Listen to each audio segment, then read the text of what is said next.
మీ అందరికీ one more important mini vlog. ఎవరైతే new moms ఉన్నారో మీ బేబీకి సాలిడ్ జర్నీ స్టార్ట్ చేస్తున్నారో వాళ్ళకి ఖచ్చితంగా ఇన్ఫర్మేషన్ అయితే షేర్ చేయండి. చాలా హెల్దీ రెసిపీ అండి. బేబీ వెయిట్ గెయిన్ కూడా ఈజీగా అవుతాడు. ఏం లేదండి, కుక్కరీ ఓట్స్ అనేవి తీసుకుంటున్నాను. నేనేవి తింటానో బేబీకి కూడా సేమ్ ఓట్స్ అయితే నేను ప్రిఫర్ చేస్తున్నాను అనమాట.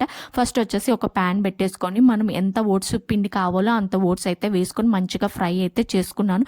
కొంచెం ఫ్రై అయితే చాలండి, మరీ ఓవర్గా ఫ్రై అయితే చేయగాకండి, మాడిపోతుంది అనమాట. ఇంకా దాన్ని మిక్సీకి వేసేసుకొని మంచి ఫైన్ పౌడర్ అయితే చేసుకుంటున్నాను. ఏంటంటే మా బేబీకి నేను 7th మంత్ వచ్చినప్పటి నుంచి ఇది బ్రేక్ఫాస్ట్గా పెడుతున్నానండి. చాలా చాలా మంచి రెసిపీ అనమాట. మీకు కావాలంటే డ్రై ఫ్రూట్స్ కూడా యాడ్ చేసుకోండి. నేనైతే డ్రై ఫ్రూట్స్ యాడ్ చేయట్లేదు. నేను ఇక్కడ మా బేబీకి 1.5 స్పూన్ అయితే పెడుతున్నాను. మీరు 1 స్పూన్తో ఇవ్వండి. ఒకవేళ బేబీ మంచిగా తింటున్నాడంటే క్వాంటిటీ అనేది కొంచెం కొంచెం పెంచుకోండి.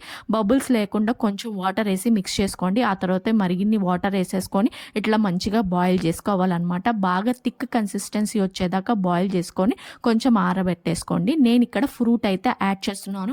మీరు కావాలంటే మీరు యాపిల్ అయినా యాడ్ చేసుకోవచ్చు, లేదు బనానా అయినా యాడ్ చేసుకోవచ్చు. రోజు నైట్ డ్రై ఫ్రూట్స్ నానబెట్టి ఆ తర్వాత మిక్సీ బట్టి ఈ ఓట్స్లో కూడా కలుపుతానండి. ఒక్కొక్క రోజు ఒక్కొక్కలాగా పెడతాను. బేబీకి టేస్ట్ కూడా డెవలప్ అవుతుందని చెప్పేసి ఆ రోజు బనానా అయితే పెట్టాను. బనానా చిన్న చిన్న స్లైసెస్ కట్ చేసుకొని ఇలాగ స్మూత్ పేస్ట్ చేసి ఓట్స్లో అయితే కలిపేస్తానండి. రకరకాలుగా పెడతాను. బేబీ అప్పుడే ఇష్టంగా తింటాడని చాలా బాగా నచ్చుతాడు ఈ రెసిపీ అయితే. ఐ హోప్ మీకు కూడా యూస్ఫుల్గా ఉంటుందని చెప్పి షేర్ చేస్తున్నా. వీడియో నచ్చితే లైక్